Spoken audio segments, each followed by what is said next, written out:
Hi everybody, I'm Mike Allison, I'm an alcoholic. Hey Mike. Glad everybody's here today. Thanks for the district for putting this on, and really enjoyed talking to Nick and Sally the last couple of days trying to figure out what we're going to do here. We kind of put it in God's hands to let us speak. Maybe somebody gets something out of this to help them in all their affairs. First things first, my sobriety date is February the 12th, 1990, and my home group's the Design for Living group in Nashville. We meet on Thursday nights at 7 o'clock. It's a closed discussion meeting, and the last Thursday of the month it's a open speaker meeting, so if you're over in the Nashville area, we'd love to have you.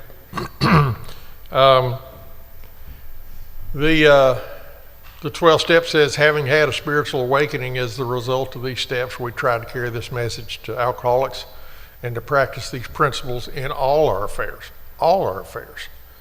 And when I came here, I didn't know that I needed any principles. I came here because my life was just an absolute wreck. I had run into the ground everything good and decent in my life. I was 39 years old. I wasn't afraid of dying anymore. I thought that would actually help the cause, but I was afraid I might live another 39 years as miserable as I was, and that's what drove me into AA. We were in Memphis last weekend. There was the Bluff City Fellowship down there, and a couple of our friends were the speakers there, so we just went to Memphis to hang out with them, and we had a really good time. But I noticed during the weekend of having all these flashbacks of things that I did when I lived in Memphis. I was down there enrolled in college for 4 years. And I started thinking about all these things I did, things I used to laugh about. And I realized just what a wreck my life was, that I didn't have any principles, any guiding thing to guide me at all. It was all just full bore out there trying to do all I could to do what I wanted to do and feel okay inside. And I always had that untreated alcoholism inside, that uneasiness. But I didn't know what the solution to that was. And I was just in that straight line. So I didn't know I needed any principles to guide me in all my affairs. But when I come in AA, I start following directions. At some of these we balked. I balked at all the steps, but eventually I would take the action, and I started learning about these things that I didn't know I needed. I thought I was just trying to come here to control my drinking, get people off my back because of my drinking, but I didn't realize that I really had no blueprint for my life, and that this was the answer that I've been searching for without knowing it all my life. And I'm busy trying to take the steps and straighten, put out all these dumpster fires that I had in my life at first. But I kept getting drawn into service work, getting voluntold. A lady in our group that was our secretary and our intergroup rep just came to the meeting one time and up and said, well, my husband and I are moving to Dallas next week. We're out of here. And I had about 6 months of sobriety, I think, at the time, and they just looked at me and said, well, you're our intergroup rep. There wasn't an election or anything. I was just told I was the intergroup rep. So I go to one of my first intergroup meetings. I went a couple times, and I didn't know what was going on there, but I was trying to participate. And all of a sudden, they start talking about the budget for the next year for intergroup. And there were some people there who had some information about it and some numbers, but then people started asking questions in an accusatory way about the way the money was spent in intergroup. And all of a sudden, I saw that like 40 seemingly intelligent beings were really getting riled up about the finances of the central office, and they're just about ready to fire the central office manager, who was doing a great job. And somebody even made a motion that we have a complete audit of central office, and it passed almost unanimously. And it just freaked me out. I mean, most of the people that voted for the audit didn't even know what an audit was, nor did they know it cost money. I mean, it was just chaos. They were ready to close the office down. And I go home and I'm just freaked out about it. I call my sponsor about it.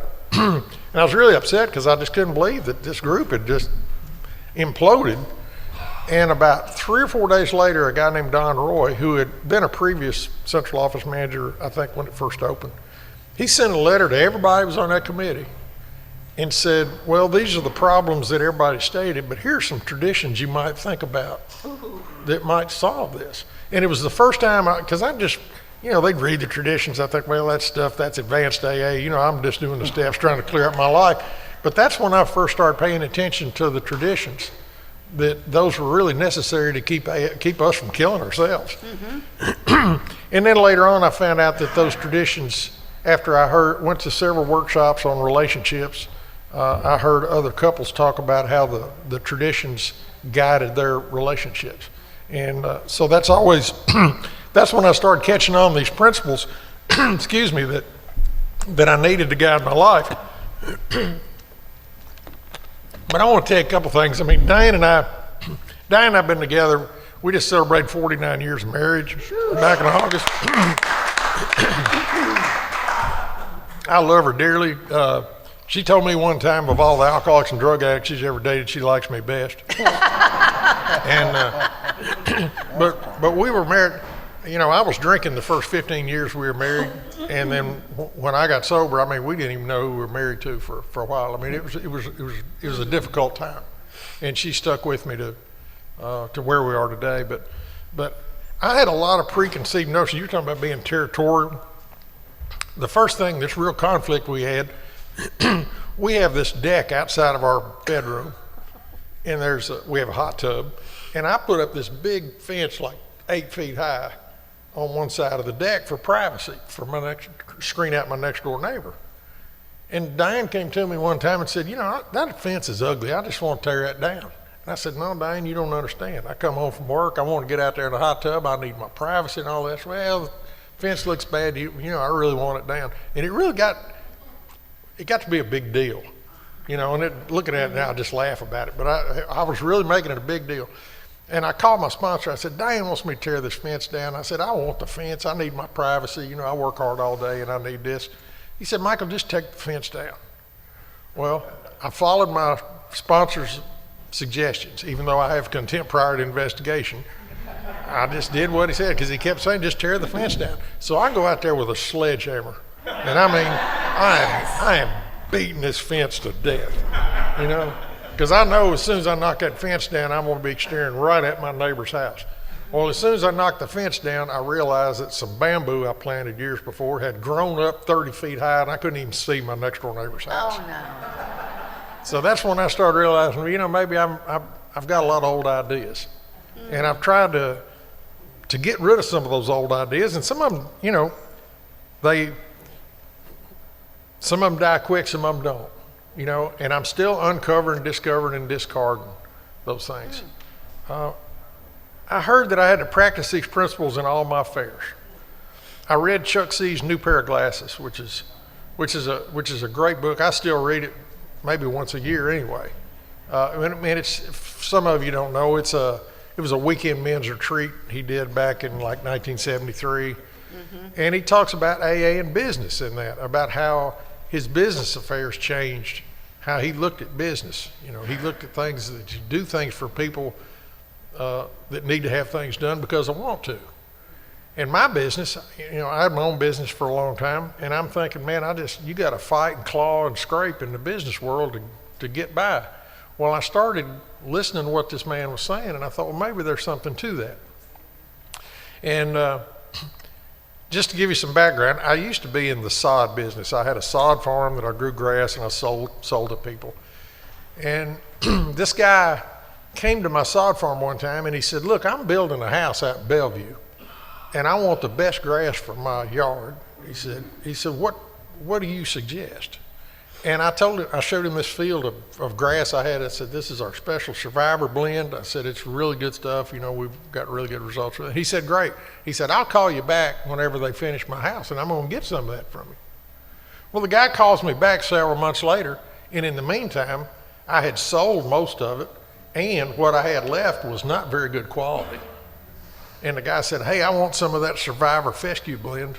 You got that? And without batting an eye, I said, yeah, I got you covered. Oh. And the guy ordered the sod, and he said, now this is that Survivor blend, right? I mean, he kept asking me, so I'd lie to him every time saying, yeah. And what it was, I had a different variety of grass in another field that I told myself, this is just as good and it looks better than what he wants, but I'm just not going to tell him because he won't know the difference. I wasn't honest with the man. And the guy kept asking me, I kept lying to him. And finally, he orders this sod, and I bring it to him on a Friday afternoon, and it was a whole tractor trailer load of it. And I put it in his front yard, and they were going to have to wheelbarrow all this whole tractor trailer load of sod in this guy's backyard the next day. And he said, this is really good. He said, this is that Survivor, right? And I said, yeah. I lied to him one more time before he paid me. And I leave there, and on my way back to the farm, I called my sponsor. And I said, hey, he said, what are you doing? I said, well, I just delivered a load of sod. I'm going to go to the Friday night meeting. And all of a sudden, I said, this guy had ordered this other kind of grass, but I don't have that anymore. And I sold him some stuff that's just as good. And there's this long pause on the phone. Those pauses. And I said, what? He said, Michael, you know what you have to do. I said, but Buff, he doesn't know the difference. He never will know the difference. And this is really good product. He said, and again, there was another long pause. I hung up the phone. Oh, man. Well, I didn't call him back right then. I waited till the next morning. And by the time I called the man back, when I got the courage to call this guy, he and his neighbors had already installed all the sod in this man's backyard. And I called him and I said, look, I didn't tell you the truth on that.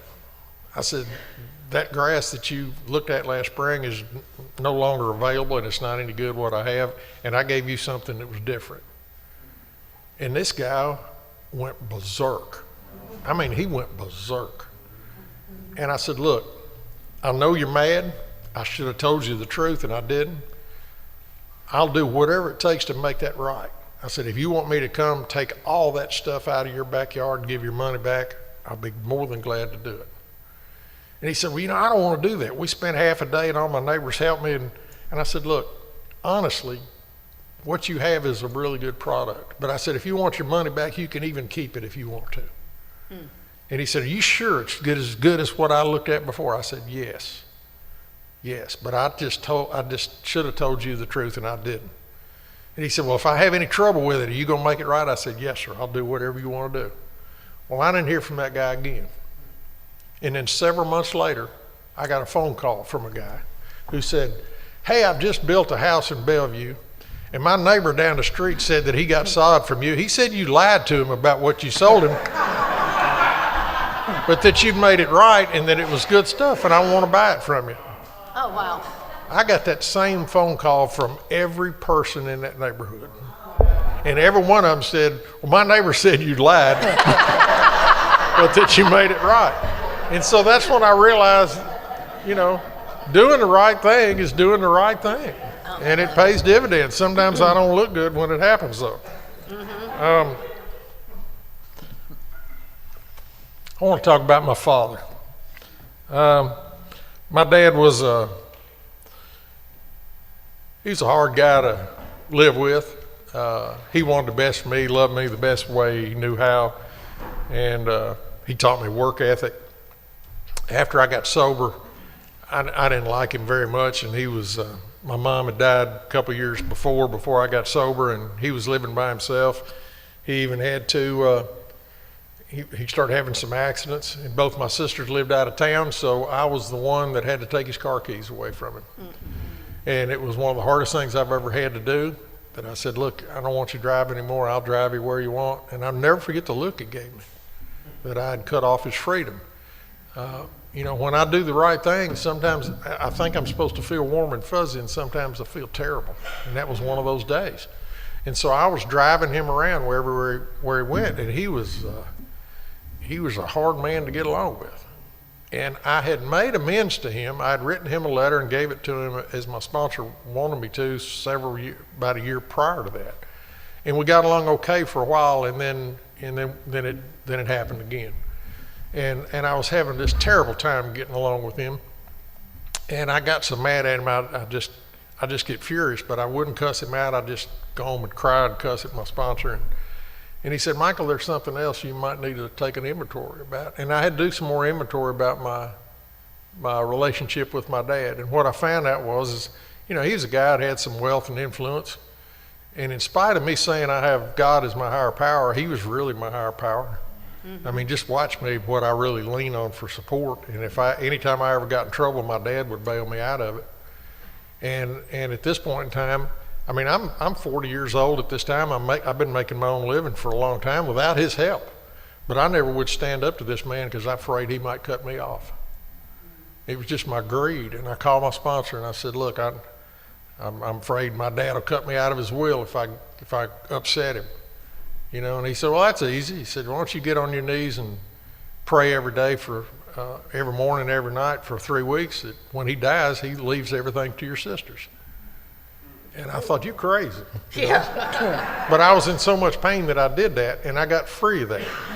Now, not long after that, he passed away. And I talked to him the day before he died and told him I loved him. We were out of town, and my sons told him that he got to talk to him. And the next morning, my older sister called and said that he passed away. And so we were in the Florida Keys down with Diane's parents had a place there. And it was Christmas time, just after Christmas. And when he died, when my mother died 4 years before I got sober, the first thing I did was go to the liquor store. And all I did was stay in the funeral home with a half-gallon of Crown Royal and a bunch of Valium to try to numb my way through my mom's funeral. That's all I could do.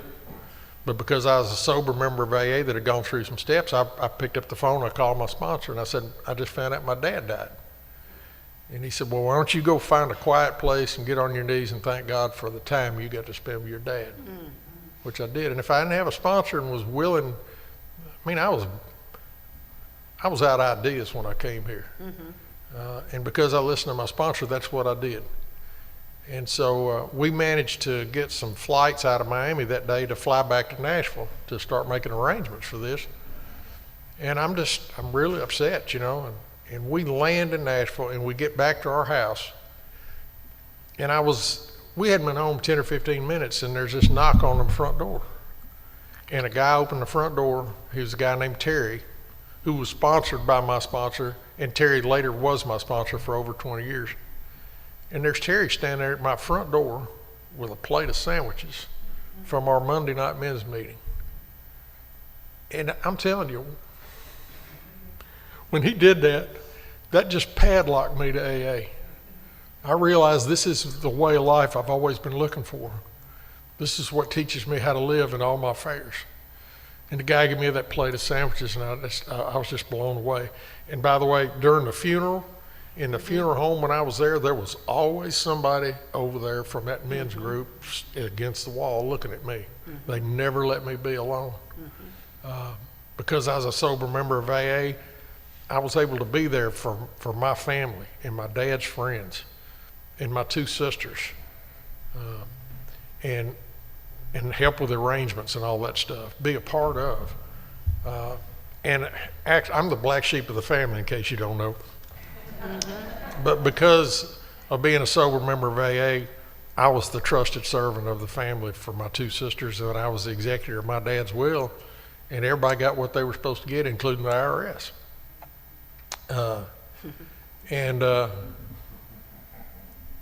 That thing, every year, I would call Terry on the anniversary of my dad's death, and I relive these moments of him bringing those sandwiches over. And I always say, man, that was a real turning point in my life when you did that. And he would always tell me every year, he said, well, man, I didn't think anything about it. Buff just told me to go get some sandwiches and bring them over your house.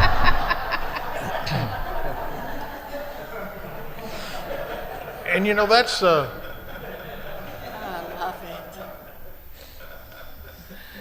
The longer I'm here, I realize, sure, we take these steps to clear up the wreckage of our past and start another way of life, but it's the little things you do that help people. I mean, the fact that he brought those sandwiches over, that had a real impact in my life, and sometimes you realize just the little things we might do as far as love and service. That's what Dr. Bob called it, was love and service. And so it's the little things.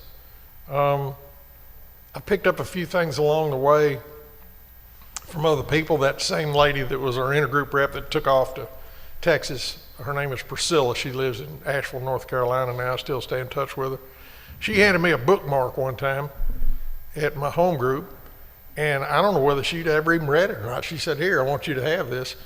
And it's it's a marriage prayer, and it says author unknown. And I say this prayer every morning. This is one of the ways I start my day. Lord, help us to remember when we first met and the strong love that grew between us. Help us to work that love into practical things so nothing can divide us. We ask for words both kind and loving, and for hearts always ready to ask forgiveness as well as to forgive.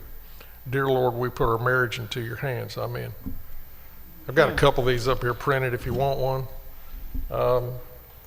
Every time I would screw up, my first sponsor, Buff, would say, "Give me one of your business cards." And I'd hand him one of my business cards, and he'd write something on it, give it back to me. And one of them he wrote on here, "No divisions in my life. I'm to be of maximum service at home, business, AA, everywhere. It's all the same." And the other thing one time he wrote down when I was getting into it with Diane, I guess, about something trivial. He wrote down here, these are the 5 rules of relationships. Be honest. Number 2, add 2. Number 3, no expectations. Number 4, don't keep score. And number 5, trust God. I'm really glad to be here. Thanks for letting me share.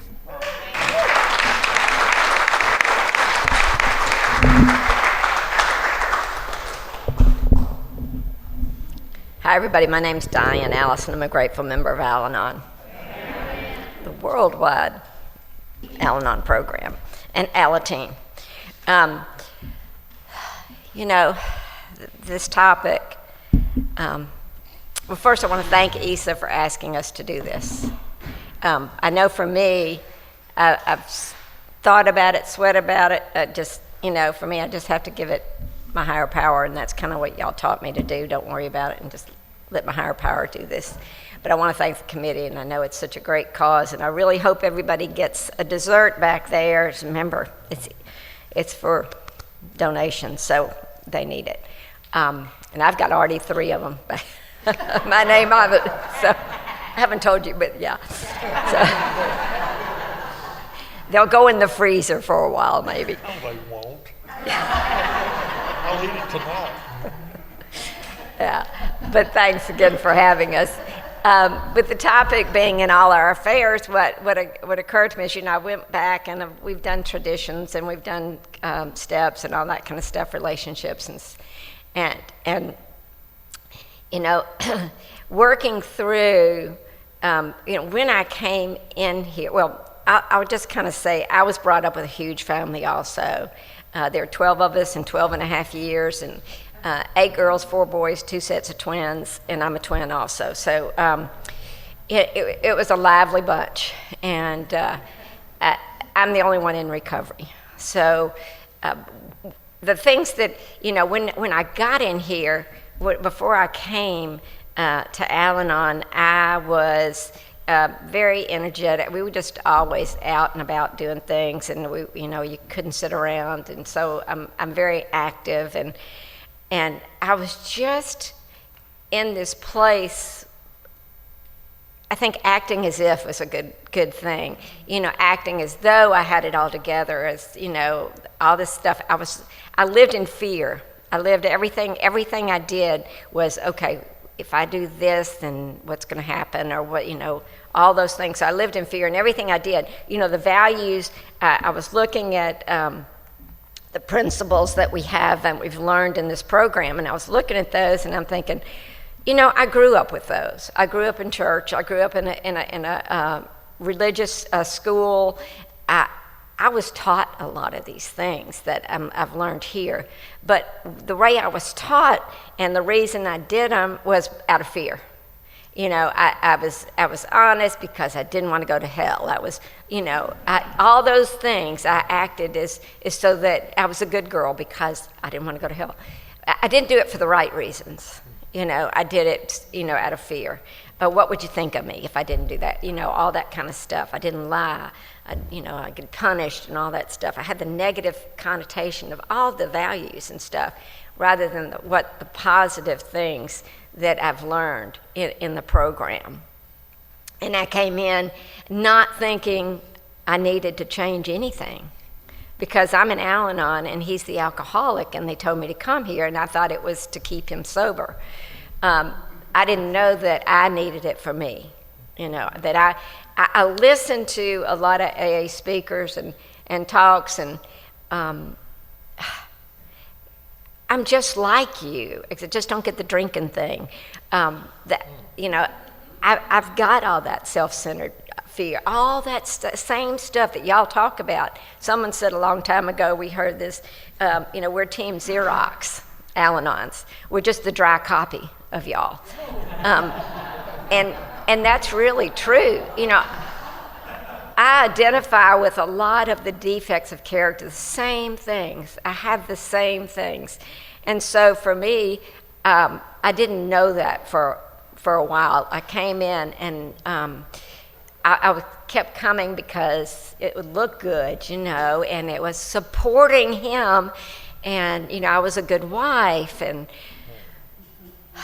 until some things happened in the marriage that like I say, we will be married 50 years this coming year, and only a direct result of both programs, really. When we were early on in recovery, it was probably the first year, I'm sure it was, there were some things that went down in the marriage, and I didn't know if I was going to stay. And I thought, I don't, and I stayed, I'll say this, because I stayed out of fear. I stayed not because I know this is going to work. I stayed out of fear. I was afraid that I wasn't going to survive, on my own. I had two boys that were 8 and 11, I guess, at the time, and they, they were getting ready to be teenagers. They were already starting, rebellion and all that kind of stuff, and I needed him at home. When they said, pack his bags, let him go on to treatment, I went, no, I need him there. And it was just out of fear. And not that people say, oh, you're just such a saint. And I went, no, I was a scaredy cat. I couldn't do it on my own. And I also was finally into a place of pain and reality hit. And so I was like, okay, I've heard people share about these in meetings, because I did go to the meetings. I didn't have a sponsor yet. And I realized that I'd heard people share in the meetings and how they went through some of this stuff that I was getting ready to go through and everything, and we were going to go through. And I thought, maybe I need to pick up that phone and call somebody. And I did. I heard some things that I remember who shared it, and I went and I had coffee with a lady that had gone through something similar, and I said, how did y'all stay together? I don't know how to do this. And I talked to my pastor at my church. I don't know that I can do this. What do I need to do and stuff? And he was actually in the program too, and I knew it. And so, he was open and honest with me that he might relapse, might go back to the same thing. And if I decided to stay, I needed to go ahead and stay and make that decision. But there was no guarantees that just because he was in AA and that he'd not relapse. And I knew there was something in me that had. I remembered the man that I married, and before I married him, because the disease of alcoholism was 15 years in the making, kind of thing. It just continually got worse and worse and worse till we finally both got in the program. And I got in the same time he did. They sent me his treatment center. I went in a family week and got to hear about the disease, and they said, go to Al-Anon. And they gave me my one day at a time book, and I did go. And I stayed because, we would ride in the car together, and I could see that he was going to a meeting. I was checking up on him, But it made me look good, being the supportive wife, and I'd go down the hall and all that kind of stuff. And I was kind of listening at those meetings, but, I didn't have the problems of ha-ha. And so until all of a sudden, somehow that cotton got out of my ears, and I was in enough pain to where I was starting to hear. And you guys were talking about the fear of growing up and being in an alcoholic relationship and suicide and all the things that go on and the emotional, stuff that goes on. And I was starting to relate. I could finally remember, because I'd stuffed every feeling, because I thought that I had to just be smile and be happy, and all those other bad and negative feelings I didn't have to feel. They just could be stuffed away and they wouldn't come out. Well, they did always come out sideways, and they'd come out of my kids, because I wouldn't take out any anger or frustrations on him, because I was afraid that would push him over the edge, and then maybe, I go that he's going to commit suicide if I do that, and it'll be all my fault. And so I held it all in and didn't talk to anybody, didn't see a counselor, never talked to anybody.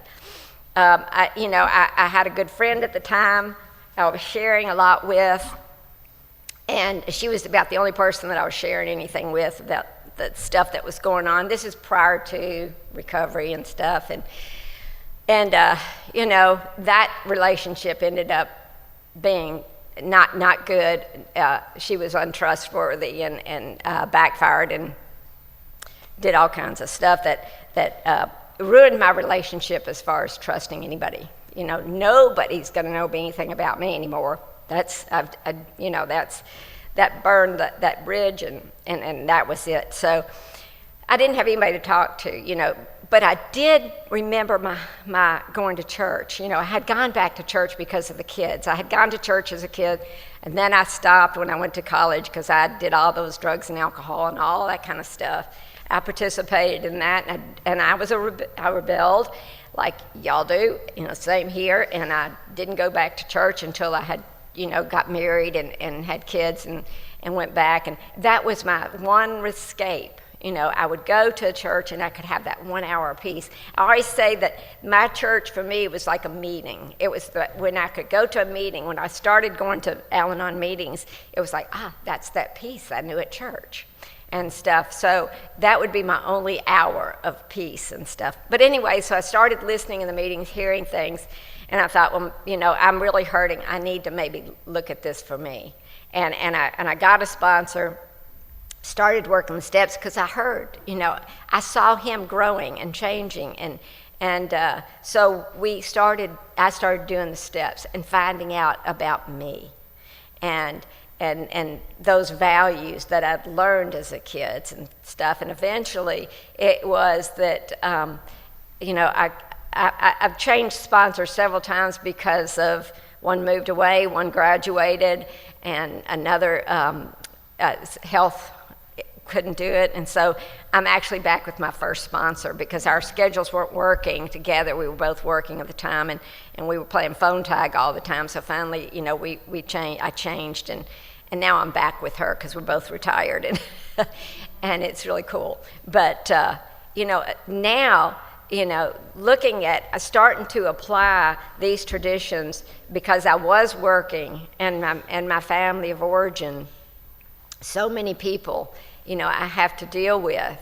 I've got 7 sisters, so we all get together, once or twice a year and do a sisters weekend. We can only stay with about 3 or 4 days together, and it's party on, and well, for some of them, and I just get to sit back and try to, I'll party with them some, but not like some of them do, but I get to use these principles. I get to use these things.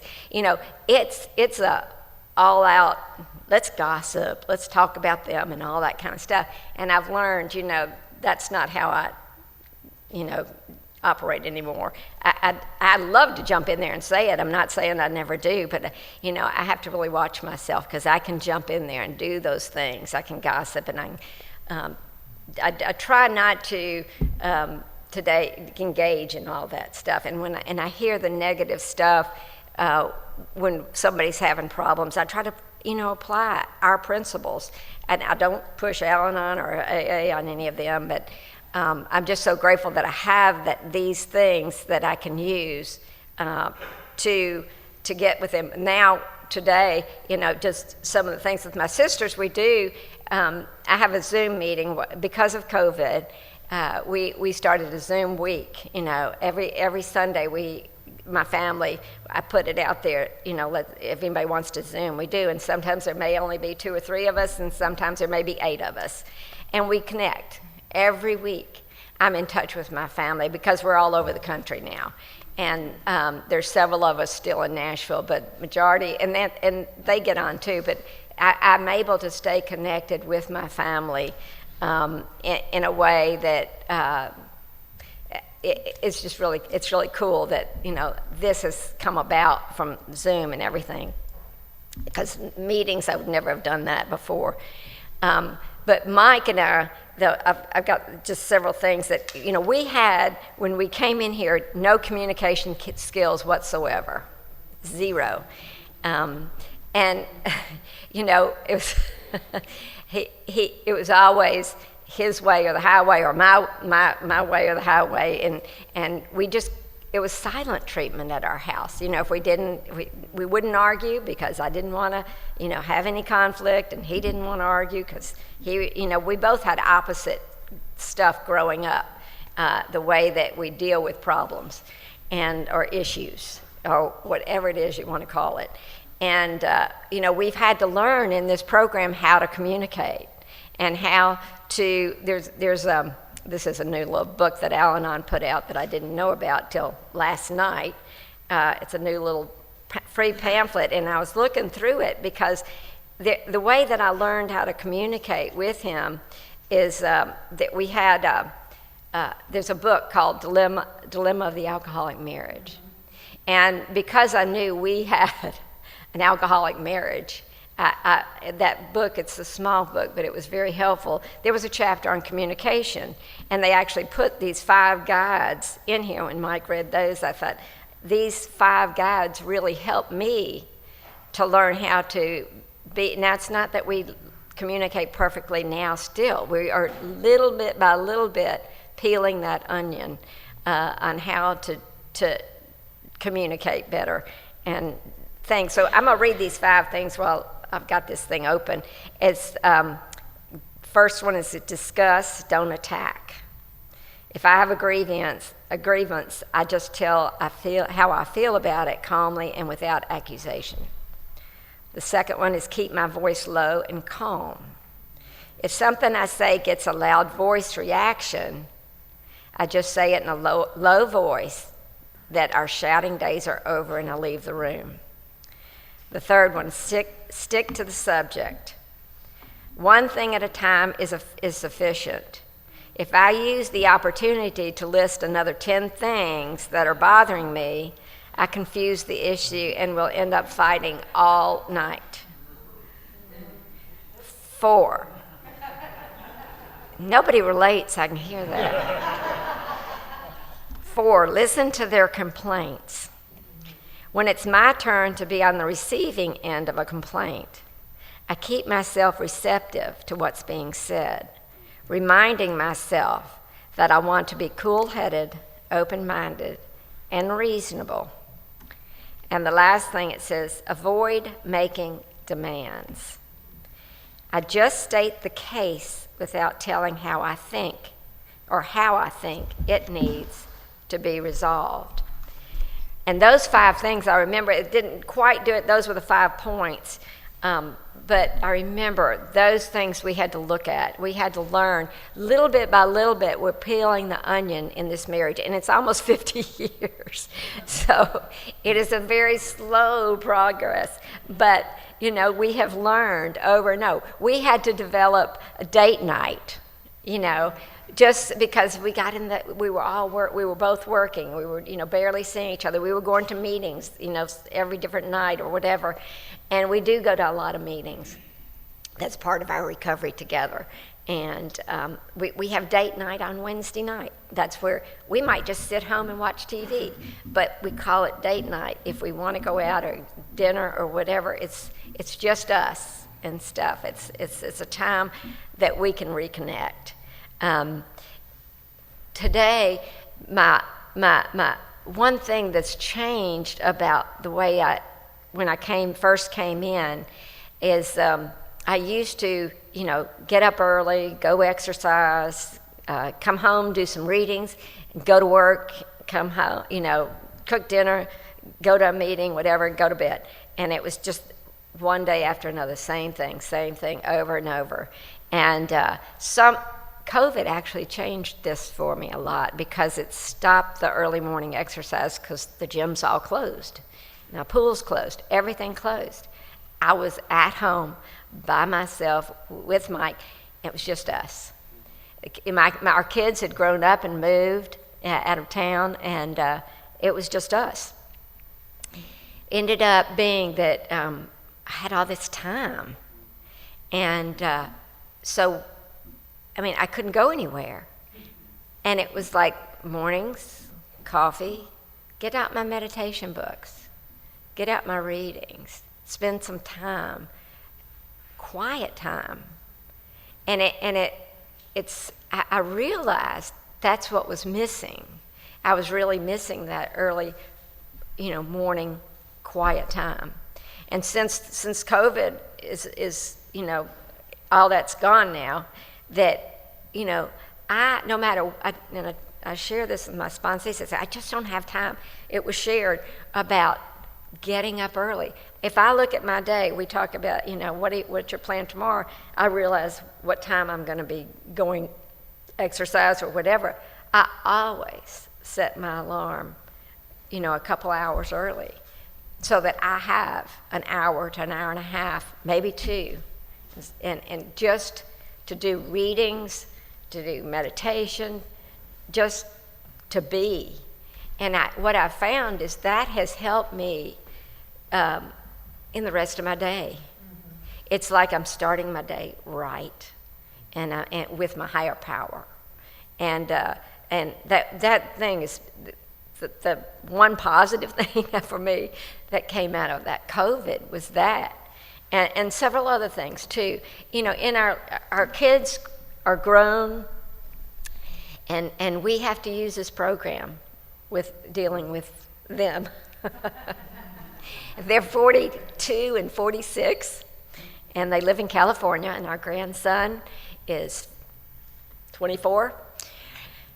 And living in California, they're all in California. And, our youngest son is who once, Mike always, he didn't relapse, and I'm so grateful. But, the youngest son kept me in the program.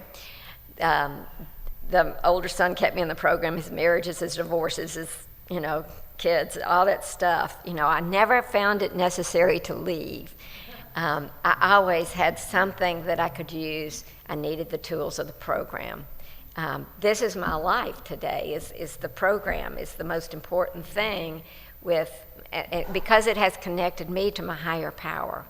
And in a way that no longer do I act these values out of fear, I act them out of love. They have changed how I look at all of these. That has changed. The program has changed me I want to be honest. I want to, have unity. I want these love and service and all this kind of stuff that we've learned, the values and principles that we have here. Because I was looking at this, our primary purpose, and it's to be of service, to love God and love my fellow man. And, I do these principles, I take them into the world, wherever it is I'm working with.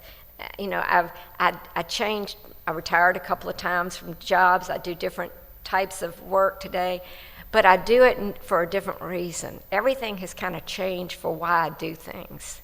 The program has taught me why I do things today, out of love and out of joy. I get blessed to work with some people that have Parkinson's and stuff, and it's such a joy to work with them because they are fighting this disease. And, alcoholism is one disease. Theirs is a progressive disease also, but they have such joy and fight in them. And they all just say, oh, thank you for what you do. I said, no, I'm getting more of working with those people. And it's just, why I do things today. I get to sub at a school I used to work with, and little children, and I get to work with children. I love it. And people say, why are you still working? I said, because it brings me joy.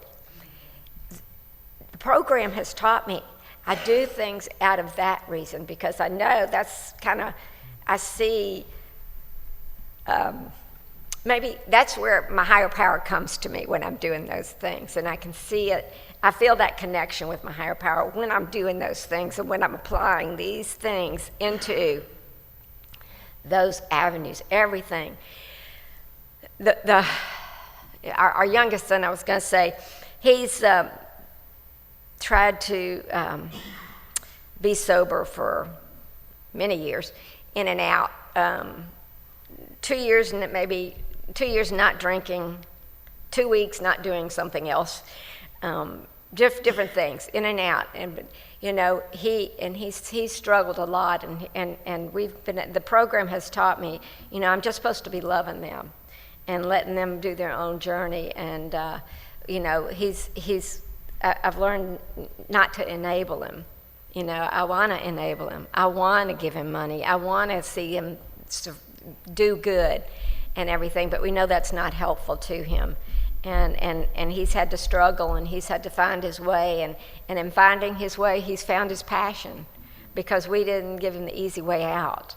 And today, he's homeless, but he's happy.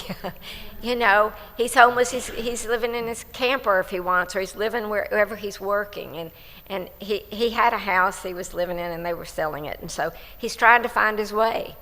And he's maybe going to be going to Hawaii. He's found a sober community there that he's excited about. They don't do drugs, and they don't, there's no alcohol use. And that's what he's seeking, so I'm hoping that works out for him. There's also AA there, and he said there's AA on the Bay meetings, and he showed me a picture where they do it. So I said, well, good, maybe we'll check that out if we ever come out to visit you if you're there. But he's trying to find his way. But we get to talk. He's for the last few weeks has been calling us every day just to check in, and that's good because being homeless and wherever we never know where he is, and but he's seeking, and he's happy, and he's struggling with the other son's girlfriend's disease and all this kind of stuff, and we're going to be going out there in a couple of weeks for Thanksgiving, and I like to have family get-togethers. We do this because we don't get together that much, but there's going to be there's an issue between them now, and so I don't know if we're going to get to see them all together, which is going to be painful, but I'm going to have to let them make that decision, and I can't, because I want it. I can't, I've got to apply these principles. It's got to be unanimous, that I'm not going to make him, join us when he doesn't want to be around negativity stuff, and I'm grateful that he wants to do that. And so we get to turn it over to higher God, let God, all these things all the time. And the last thing I want to kind of share about too is that in this program, y'all have taught me that we've got a grandson who used to be our granddaughter, and he's a trans man, and he lives out in California, and he's doing great and all that. But it was really a struggle. But because of the program, I could let him be him.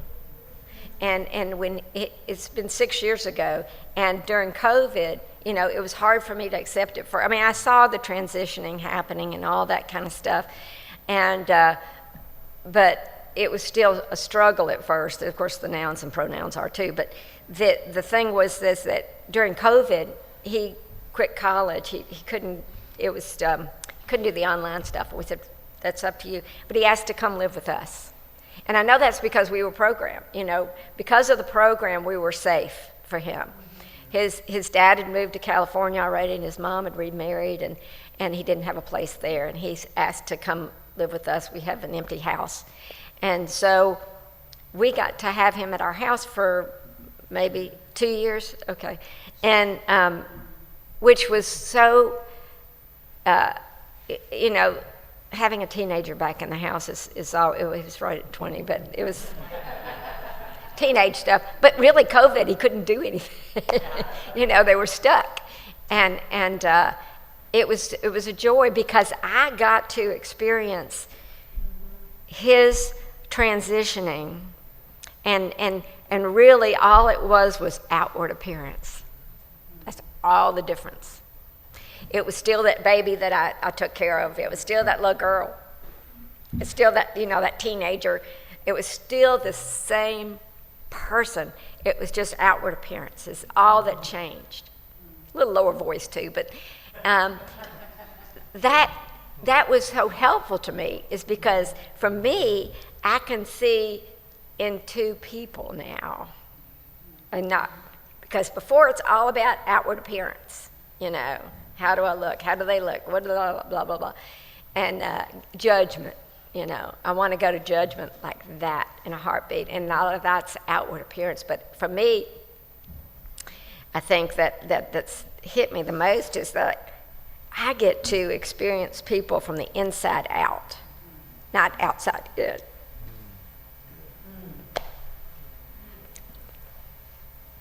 I don't know why that's hitting me, but it is.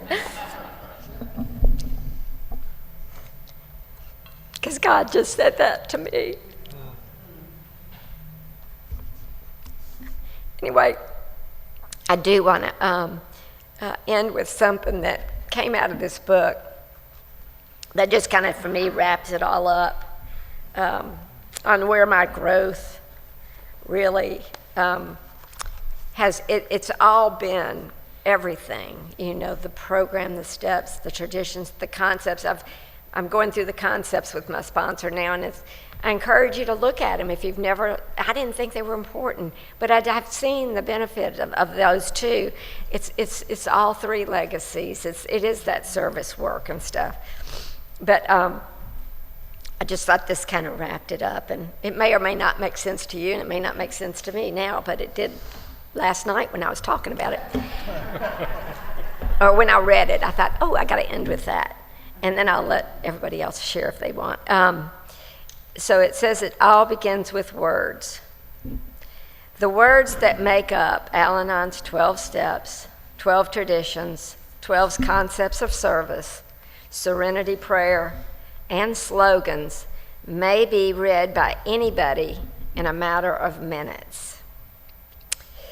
It takes much more than a superficial reading, however, to produce understanding and results.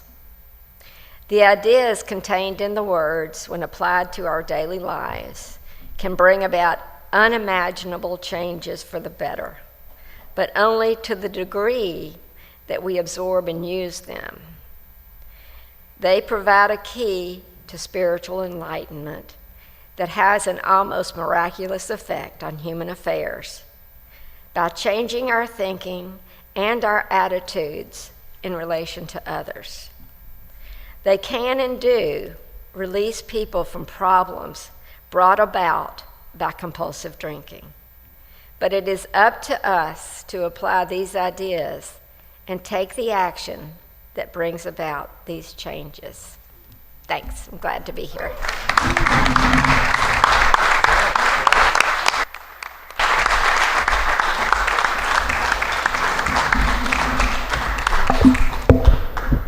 Thank you, guys. Now hang out if you guys don't get these, if you have questions that you didn't want to write on here.